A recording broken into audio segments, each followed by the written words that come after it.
مومن کی زندگی دو حالتوں کے ساتھ ہے، یعنی ایمان والوں کی زندگی دو حالتوں کے ساتھ ہے، دو کنڈیشنز ہوتی ہیں اس کی۔ ایک تو یہ زندگی ہوتی ہے جس میں آپ کہتے ہیں کہ پرکیف زندگی، مست زندگی، محبت سے بھری زندگی، ایک کیفیت کے ساتھ اس کی زندگی گزرتی ہے،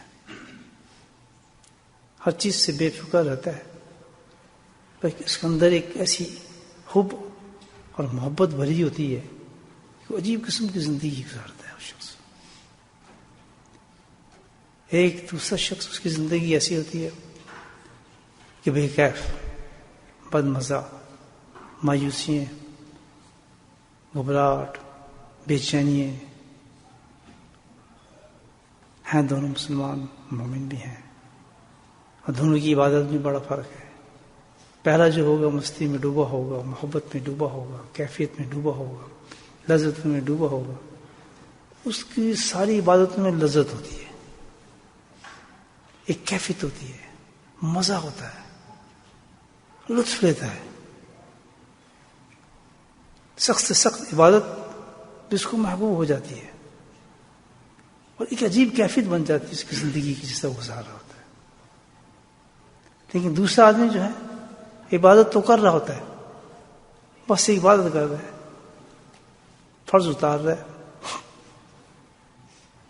پڑھنا ہے، ہر چیز کو ایک طریقے سے بس کرنا ہے، کر رہا ہے، رمضان آئی روزے رکھنے ہیں، لیکن شکایت اکثر یہ رہتی ہے کہ اندر سے وہ خالی خالی ہے، ایک خلا محسوس کرتا ہے، کمی محسوس کرتا ہے، اس کو شکایت بھی رہتی ہے کہ پتہ نہیں کیا بات ہے بھائی، میں عبادت بھی کرتا ہوں، سارا کچھ کرتا ہوں، محنت بھی کر رہا ہوں، تو یہ اندر کیسے خلا ہے میرے، کیفیت کیوں نہیں ہے میرے اندر؟ دو کیفیتیں عام مسلمانوں میں ہوتی ہیں، ہمارے اندر ہیں۔ آپ بھی دیکھیں، جھانک کے دیکھیں ہم اپنے اندر کون سی کیفیت ہمارے اندر موجود ہے۔ دونوں میں سے ایک ہونی چاہیے، ہونی چاہیے۔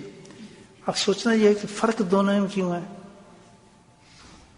دونوں مسلمان ہیں، دونوں ایک چیز کرتے ہیں، دونوں کرتے ہیں، وہ ایک کیفیت میں اور مستی میں ہر چیز میں لطف آ رہا ہے، اس کو پریشانی کوئی وجوہات ہی نہیں اس میں، اور دوسرا ایسا ہے، تو اس کی ایک وجہ ہے۔ اس کی وجہ یہ ہے کہ دونوں ہیں ایک، لیکن فرق کیوں پیدا ہوا کہ ایک میں حب رسول صلی اللہ علیہ وسلم موجود ہے اور دوسرے میں محبت موجود نہیں ہے۔ تو جب نبی پاک صلی اللہ علیہ وسلم سے محبت ہو جائے گی تو چھپی نہیں رہتی، وہ یہاں ہو جاتی ہے، انسان میں نکل آتی ہے وہ محبت۔ یاد رکھیں، محبت اللہ سے ہو وہ بھی نکل آتی ہے۔ بھئی یہ تو ایک دنیا کی قاعدہ ہے کہ یک طرفہ محبت تو کبھی ہوتی ہی نہیں۔ آپ کسی سے محبت کرتے ہیں تو آپ محبت کا جواب چاہتے ہی نہیں چاہتے، اور جب تک وہاں سے جواب نہیں ہے، آپ کسی اپنے معشوق کو خط لکھیں اور محبت کا دعوی کریں اور وہاں سے جواب نہیں آ رہا ہو، آپ کو مطمئن ہوں گے؟ جب اس کا ٹیکس واپس آ جائے گا تو ٹیکس ہے نا، تو آپ کہیں سبحان اللہ، میں اس سے محبت کرتا ہوں، یار وہ بھی مجھ سے محبت کرتا ہے۔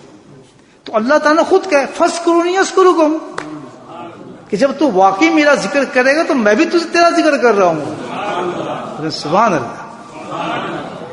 تو ذاکر وہی ہوگا، یاد رکھیں، وہی اس ذاکر ہوگا، اصل ذاکر، ذکر کرنے والا وہی ہوگا کہ جس کو اللہ تعالیٰ بھی یاد کر رہا ہوگا۔ یہ ذکر چاہیے ہمیں دوستوں میں۔ اگر اللہ یاد نہیں کر رہا تو پھر یک طرفہ محبت ہے ہمیں اللہ تعالیٰ سے، تو خیر یہ ذکر کی ٹاپک میں ہی چھوڑتا ہوں، اس وقت میں دوسری محبت۔ اسی طرح نبی کریم صلی اللہ علیہ وسلم کی محبت کا معاملہ ہے۔ یہ نہ سوچیں میں تو بہت محبت کرتا ہوں جی، مجھے تو بڑا عشق ہے، اب پوچھیں نا جی میں تو اتنا زیادہ دروشی پڑھتا ہوں، میں تو جناب یہ کرتا ہوں، فلاں کرتا ہوں، باقی ہے جی؟ تو جواب آیا؟ جواب آیا تو نہیں۔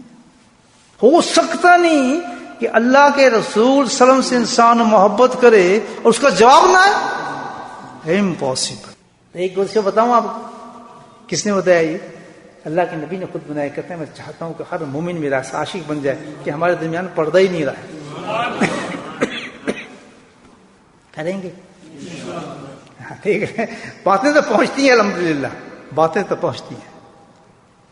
اللہ کے نبی نے کہا کہ میں نے تو وظیفہ بتایا، ان لوگوں نے وہ وظیفہ کیا.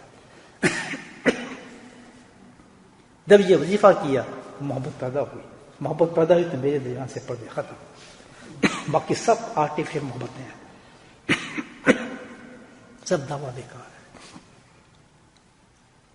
وظیفہ بتاؤں؟ میں نہیں، اللہ کے نبی نے خود بتایا. قال رسول اللہ صلی اللہ علیہ وسلم من احب سنتی احبنی. بولے سبحان اللہ، بولے سبحان اللہ. کہتا ہے اس کا ایک ہی وظیفہ ہے کہ جس نے اپنی زندگی کو میری سنتوں پہ ڈال دیا بس میں نے اس سے محبت کر لی.